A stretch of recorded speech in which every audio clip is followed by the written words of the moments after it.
আসসালামু আলাইকুম। তো আজকে আমরা দেখব ডেসিমাল সংখ্যা কিভাবে অক্টাল সংখ্যায় কনভার্ট করা যায়।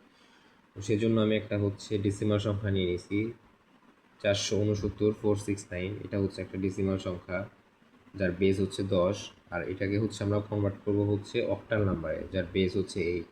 তো প্রসিডিউর সেম, যেভাবে আমরা বাইনারিতে কনভার্ট করছিলাম, বাইনারির বেস দিয়ে ভাগ করে। এখানেও আমরা সেই একই প্রসেসটা ফলো করব। এখানে 469, এটাকে আমরা ভাগ করব বেস দিয়ে। কিসের বেস দিয়ে? অক্টালের বেস দিয়ে, কারণ আমরা অক্টালে কনভার্ট করতেছি। অক্টালের বেস 8, আমরা 8 দিয়ে ভাগ করব।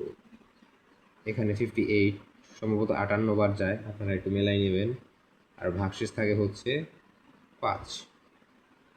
সো এটাকে যদি আমি আবার 8 দিয়ে ভাগ করি, সেক্ষেত্রে এখানে আমার ভাগশেষ 7 বার যাচ্ছে। 7 8 56, ভাগশেষ থাকছে 2। এবার আবার যদি একে 8 দিয়ে ভাগ করি, আর 7কে 8 দিয়ে ভাগ করা যায় না, দ্যাট মিনস এখানে 0, আর এখানে ভাগশেষ এই 7, যেটা আমি গত ভিডিওতে বলছিলাম যে উপরে যে ভাগশেষটা থাকবে সেটা এখানে রেখে দিতে। তো আলটিমেটলি আমি আমার রেজাল্ট পেয়ে গেছি। আমার রেজাল্ট 725।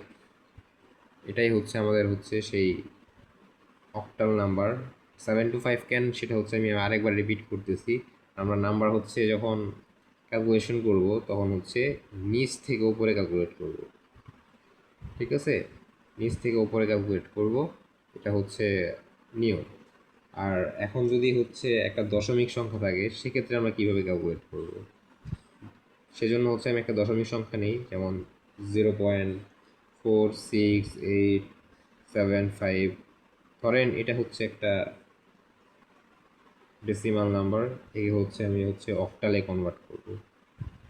ঠিক আছে, একে আমরা অক্টালে কনভার্ট করব। তো একইভাবে এখানে আমরা এটাকে 3টা অংশে ভাগ করব। একটা মেইন সংখ্যা, যেটা আমার এই সংখ্যাটা পূর্ণ সংখ্যা, এবং ভগ্নাংশ। ঠিক আছে, সো আমরা এই সংখ্যাটা 0.46875, এটাকে এখন আমরা গুণ করব। কী দিয়ে গুণ করব? আমরা এই যে বেস যেটাতে কনভার্ট করব সেটাতে গুণ করব। আমরা যদি গুণ করি, তাহলে দেখব আমাদের রেজাল্ট আসবে 0.375, 0.375। তার মানে পূর্ণ সংখ্যায় কোনো ভ্যালু থাকতেছে না, 0। আমি আরেকবার রিপিট করে দিচ্ছি। এখানে যদি 1.375 থাকতো বা 2.375 থাকতো, সেক্ষেত্রে পূর্ণ সংখ্যা হইতো 1 বা 2, আর বা ভগ্নাংশের বাকি অংশটা, মানে দশমিকের পরের অংশটা ভগ্নাংশের পার্টে চলে যেত।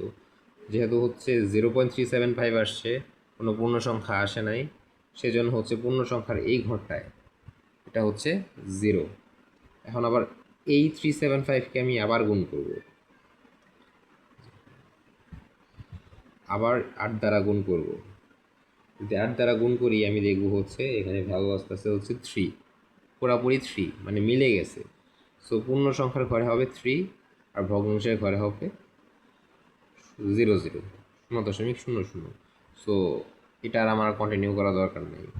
কাজেই এটার আলটিমেটলি রেজাল্ট আমার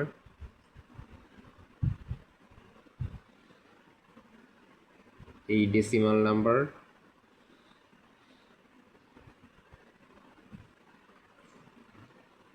সরি, ভেরি সরি, 0.3। সো এটা আমার আলটিমেটলি রেজাল্ট। তো এইভাবে আমরা ডেসিমাল থেকে অক্টালে কনভার্ট করব। আশা করি আপনারা বুঝতে পারছেন। তো আজকের ভিডিওটা এই পর্যন্তই। থ্যাংক ইউ, আল্লাহ হাফেজ।